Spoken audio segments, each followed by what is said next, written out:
이번에 남은 재료는 단호박. 남은 단호박을 애매하게 초코 단호박 케이크로 변신시켜 줄 거예요. 바로 요렇게!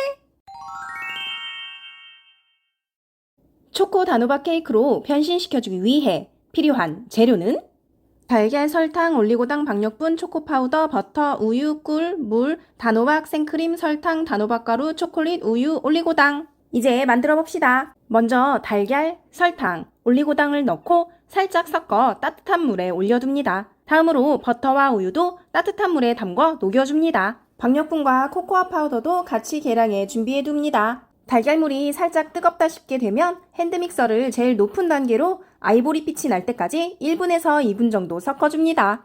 쓸모가 생각하기에 귀여운 표현 중 하나가 단호한 걸 단호박이라 표현하는 건데요. 보통 자신의 생각이 확고해서 제안이나 부탁을 거절할 때 많이 쓰이는 것 같아요.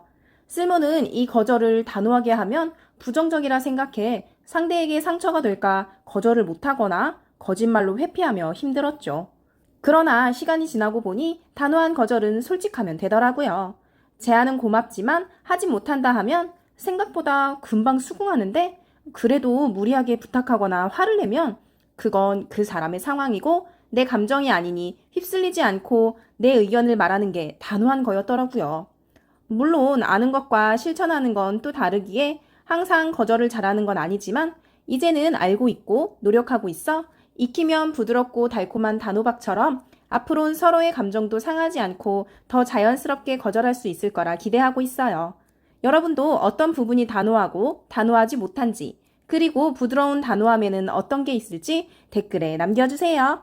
계란물이 부풀고 아이보리빛이 나면 핸드믹서를 중간 단계로 낮춰 1분 정도 돌려 큰 기포를 정리해준 뒤 다시 제일 약한 단계로 낮춰 1분 정도 돌려주면 기포 크기도 균일해지고 안정됩니다.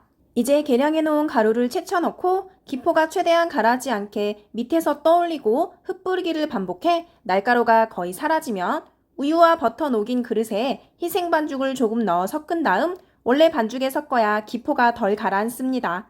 반죽 전체에 윤기가 돌면 미리 유산지를 넣은 1호틀에 부어 바닥에 내리쳐 기포를 한 번 더 빼줍니다.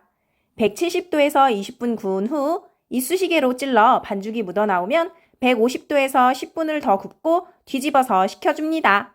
이제 커팅을 해줄게요. 조금 높게 구워 4등분으로 해줄 거예요. 보통 윗부분은 커팅하고 쓰지만 제가 먹을 거니 그냥 씁니다.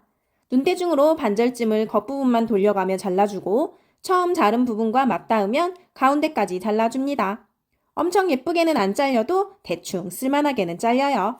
다음으로 빵에 바를 시럽 만들기가 귀찮다면 꿀과 물을 1대2로 섞어서 발라주면 편합니다. 이제 단호박 크림을 만들어 볼게요. 2개로 나누어 준비할 건데요. 데코했을 건 껍질이 깍지에 껴서 안 넣을 수 있으니 속살만 넣고 나머진 다 같이 으깨줍니다. 단호박에 물기가 많아 생각보다 달지 않으니 평소보다 설탕을 2배 더 넣고 단호박 가루도 넣고 휘핑을 해줍니다. 이 중 90g만 데코용 단호박과 섞어주고 나머지도 섞어줍니다. 이제 크림을 발라볼게요. 제노아즈의 맨 아래쪽 바닥에 크림을 얇게 발라 촉촉함과 고정력을 업 시켜줍니다. 그리고 기껏 만들어 놓은 시럽을 깜빡하고 크림을 올려 펼쳐줍니다. 이 위에 제노아즈를 올리고 정신 차려 시럽을 다시 발라준 뒤 크림을 올리기를 반복해줍니다. 아이싱은 원래 잘 못하지만 단호박 껍질 때문에 안 된다는 핑계를 대주고 데코용 크림을 짤주머니에 넣어 짜줍니다. 모양도 중구난방에 마지막은 겨우 낑겼지만 흐린 눈을 하고 글라사주에 생크림이 살살 녹아들이는 대참사를 예방하기 위해 냉동실에 30분에서 1시간 정도 넣어둡니다. 글라사주에 넣을 생크림 빼놓는 걸 까먹어서 초콜릿과 우유를 넣고 녹여준 뒤 올리고당을 넣어줍니다.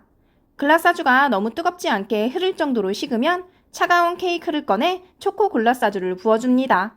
이제 냉장고에서 30분 정도만 굳혀주면 초코 단호박 케이크로 변신 완료! 맛을 볼까요? 글라사주 없는 부분부터 먹고 글라사주 있는 부분도 먹어볼게요. 단호박과 초코 맛이 없진 않아요. 맛있어요. 근데 어우러진다기보단 각자의 개성을 막는 느낌이에요. 단호박의 풍미가 올라오려다 초코 맛에 사라지고 초코의 진한 맛이 나려다 가쁜 단호박이 나오니 뭔가 애매하네요. 맛없는 건 아닌데 두 조합은 아니라는 걸 알게 됐네요. 다음에도 남은 재료를 쓸모있게